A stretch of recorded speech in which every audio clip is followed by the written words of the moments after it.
Elon Musk froze culture and we must unfreeze it. The reasons for forever sequels, Billboard Chart freeze, nostalgia pop, COVID denial, and the rising price of RAM are all the same one, and we cannot let it continue if we want to survive. Everything in this article is alleged, but not alleged by me, alleged by other people. This is an offshoot piece from a much more detailed piece I'm working on about the AI bubble and how it's affecting pop culture. If a major publication doesn't buy it off me, you'll be getting that as a major deep dive in the new year. Please consider supporting us with a subscription, £5 a month if you can. The myth. The sequel to the sleeper hit, Iron Man 2, had its own structural issues. But one thing audiences and intellectuals alike did the Leo DiCaprio meme at was a special little cameo from a guy who'd only just started starring in the headlines as the real-life Iron Man at the time. The cameo was quaint, and the guy was also based on paper. His name was Elon Musk, and we kind of loved him. You can even find evidence of me defending him in a very well-known Harmontown podcast in 2019.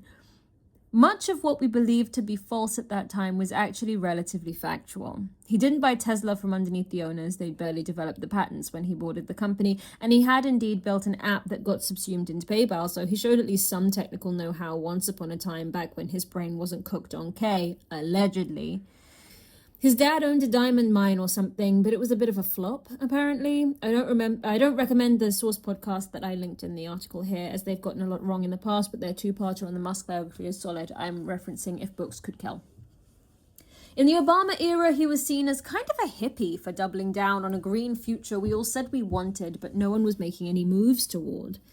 During the first Trump presidency, before the novel coronavirus reshuffled the very fabric of reality, he actually was a generally cogent and legible source of information. One of the big things we all knew, though, was that his power came from his people, the same people he wasn't allowing to unionize. This was always a major sticking point for me. It was clear that Elon was battery pack powered by the incredibly talented technicians all around him, and yet he was unable to let them advocate for themselves in the most societally stable way. Regardless, this was the myth. Musk is taking the unpopular and potentially unprofitable route subsidized by the US government, welfare queen, and was going to help usher in a new future, the one we'd all agreed we needed to build. Musk is not the only figure we looked to as building the future at that time, but he was one of the most visible and prominent. And then, when we needed a futurist the most, he dived off a cliff, metaphorically, and signaled there would be no future worth having on the horizon. The fall. COVID bricked a lot of people. No doubt you have someone in your life that made sense to you in 2019 who is completely illegible now.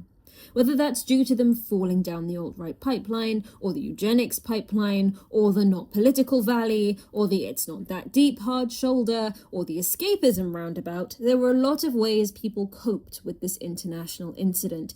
If it needs plain stating, let me state it plainly. A global viral airborne pandemic was a catastrophe governments around the world had been anticipating. We would do.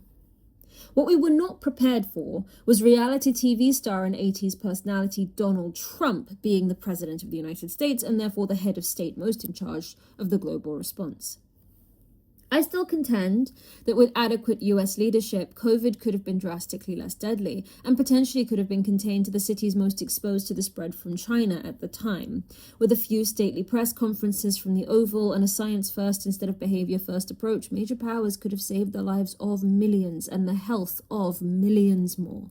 However, we were left in the hands of an administration that had its hair on fire on a good day. That lack of leadership from the only global superpower at the time caused a trauma, dare I say, a rip in the fabric of reality, and this may have been the moment that killed the very concept of globalism for good.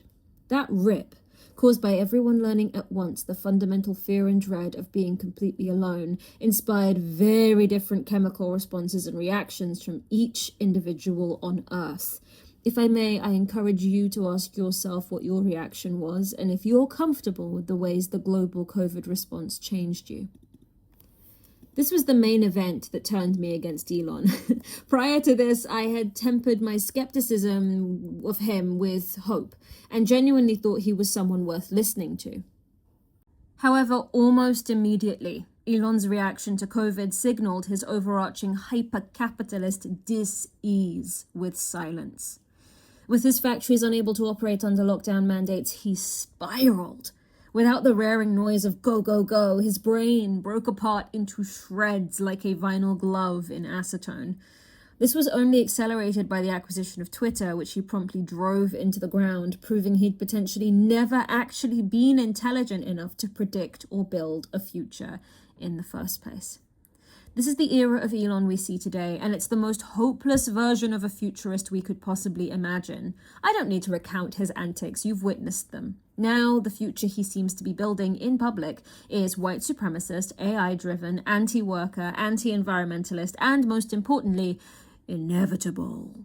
With the wealth he's acquired on the balance sheet and the allies he's technically got in the governments of multiple countries, we are told he can't be stopped. Projections and experts insist that down his road, alongside his friends at Palantir, is the darkest sci-fi apocalypse, and there's nothing we can do to stop it. They are simply too powerful. A far cry from the future he promised before the pandemic, no? Maybe this was always the plan?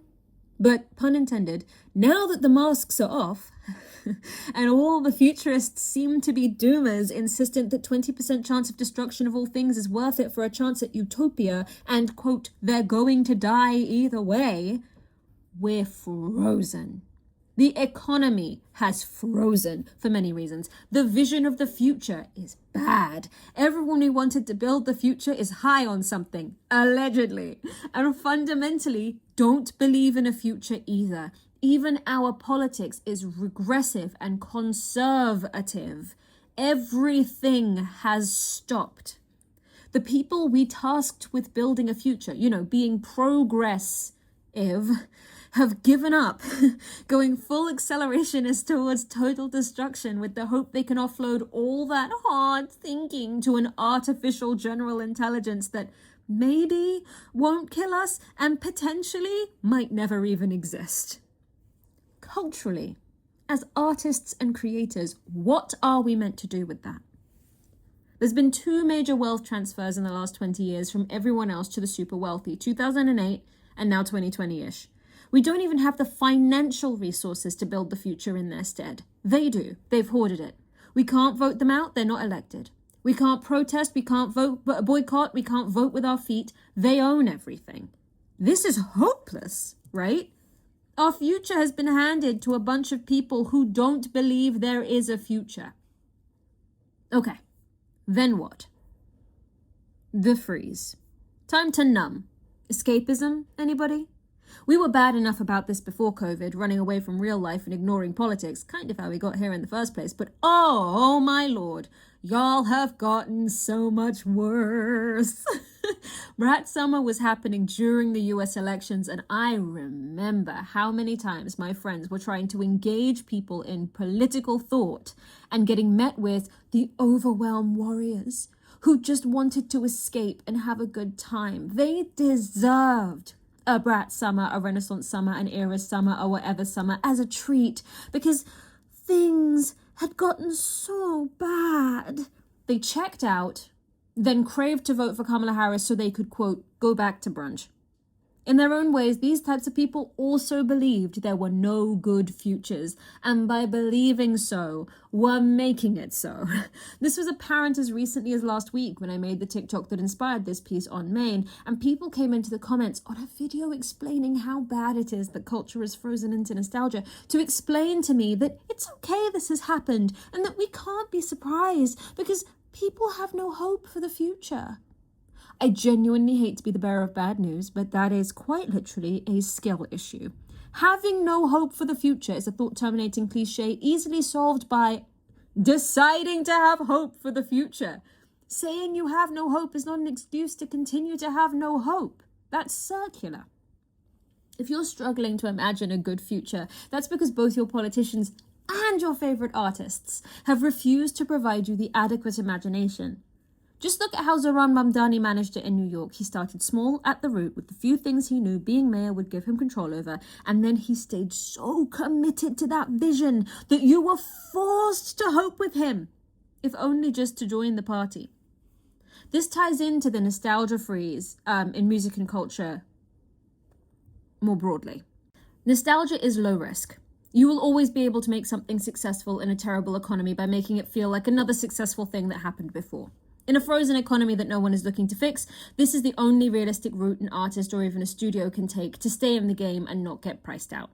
Cassette tapes sounding records, outfits from the 90s meant to replicate outfits from the 60s, sequels of the remake of the book, of the film, etc. The audience craves it because there are no good futures, so they want to go back in time. The artists crave it because they don't want to flop and be broke artists in this economy. I could now beef up the word count by going into detail on artists and franchises that have played into this.